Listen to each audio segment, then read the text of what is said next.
ARC অরিজিনালসের আজকের নিবেদন অপেক্ষা। সঞ্জনার ভূমিকায় সুচিস্মিতা চৌধুরী, রজতের ভূমিকায় অরূপ সেন, বাবানের ভূমিকায় মাস্টার আয়ুষ, আর বাবানের মায়ের ভূমিকায় রিঙ্কু চট্টোপাধ্যায়। সূত্রধার আমি অর্ধেন্দু। মিস সুচিস্মিতা চৌধুরী এবং অরূপ সেনকে জানাই আন্তরিক ধন্যবাদ আমাদের এই উদ্যোগে পাশে থাকার জন্য। আজকের গল্পটি একটি সত্য ঘটনার উপরে নির্মাণ করা হয়েছে। ভালো লাগলে লাইক ও শেয়ার করবেন, আর আমাদের চ্যানেল এআরসি এন্টারটেনমেন্টকে সাবস্ক্রাইব করতে ভুলবেন না। শুরু হচ্ছে আজকের গল্প অপেক্ষা। অফিস থেকে বেরোতে আজ বেশ দেরিই হলো সঞ্জনার। না, আজ কপালে মনে হয় বেশ দুর্ভোগ আছে, কারণ ওকে এখন যেতে হবে সেন্ট্রাল বাস স্ট্যান্ড।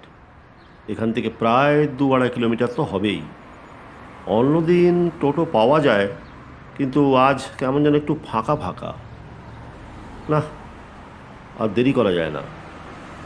চৌমাথার কাছে এসে একটা র্যাপিডো বাইক বুক করে সঞ্জনা।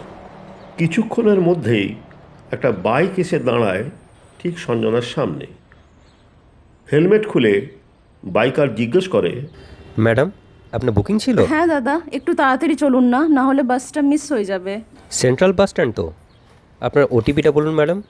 হ্যাঁ, এই যে 25775। সঞ্জনার দিকে হেলমেট এগিয়ে দিয়ে এবং নিজেও হেলমেট পরে বাইকার বাইক স্টার্ট করে। বাইকারের নাম রজত। ও হলো একজন ক্যাপ্টেন।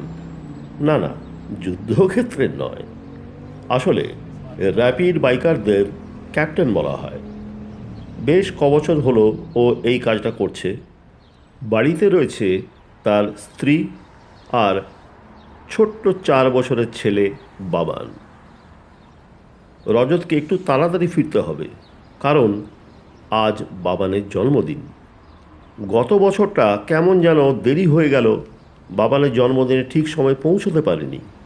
তাই এবার ও ঠিক করেছে সকাল থেকে যা হয়েছে হয়েছে, আর নয়, এবার ওকে ফিরতে হবে বাড়ি। বাবানের জন্মদিন বলে কথা। কিছুক্ষণের মধ্যেই ওরা সেন্ট্রাল বাস স্ট্যান্ড পৌঁছে যায়। বাইক থেকে নেমে সঞ্জনা পেমেন্ট মিটিয়ে দেয়, আর খুব তাড়াতাড়ি করে বাস স্ট্যান্ডের যে এক্সিট গেটটা আছে সেখানে গিয়ে দাঁড়ায়, কারণ একটু পরে যে বাসটা আসবে সেটাতেই সঞ্জনা তার বাড়ি ফিরবে। বাসটার নাম রঘুনাথ। রজত বাইকটা স্টার্ট করতে যায়, কিন্তু তার আগেই তার মোবাইলটা বেজে ওঠে। বাড়ি থেকে স্ত্রী ফোন করেছে। কোথায় আছো? তাড়াতাড়ি এসো, আর আসার সময় মোহনের দোকানের কেকটা নিয়ে আসতে ভুলো না যেন। বাসটার তো এতক্ষণে চলে আসার কথা। সঞ্জনা ভীষণ চিন্তায় পড়ে যায়। কি ব্যাপার, বাস স্ট্যান্ড খালি কেন?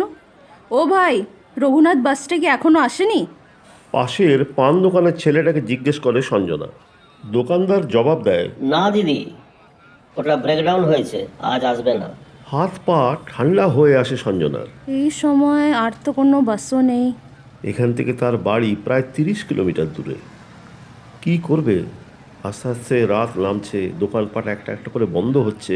হঠাৎ ঘাড় ঘুরিয়ে দেখে, আরে রজত তো এখনো যায়নি। কার সঙ্গে যেন কথা বলছে। হ্যাঁ হ্যাঁ, ঠিক আছে। তাড়াতাড়ি করে ও রজতের কাছে এগিয়ে যায়। দাদা, ভীষণ প্রবলেমে পড়ে গেছি। কোনো বাস নেই, রাত হয়ে গেছে। প্লিজ আমাকে একটু পৌঁছে দেবেন। এখান থেকে বাস 30 কিলোমিটার্স। প্লিজ দাদা। ফোনটা কেটে রজত বলে, কিন্তু ম্যাডাম, আমাকে বাড়ি যেতে হবে।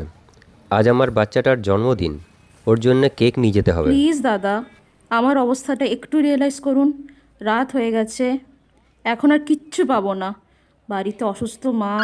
আবার ফোনটা বেজে ওঠে রজতের। গত বছরও দেরি করেছিলে, এবার পই পই করে বলে দিলাম, তাও আসতে পারলে না। সবাই চলে এসেছে। পরক্ষণেই বাবানের গলা ভেসে আসে। বাবা, তুমি কখন আসবে? সবাই চলে এসেছে। দোটানায় পড়ে যায় রজত। কি করবে এখন? বাবান তার জন্য অপেক্ষা করছে, কেক নিয়ে যেতে হবে। আবার একলা মেয়েটিকে বাস স্ট্যান্ডে একা ছেড়ে দেবে? যদি অঘটন কিছু ঘটে যায়।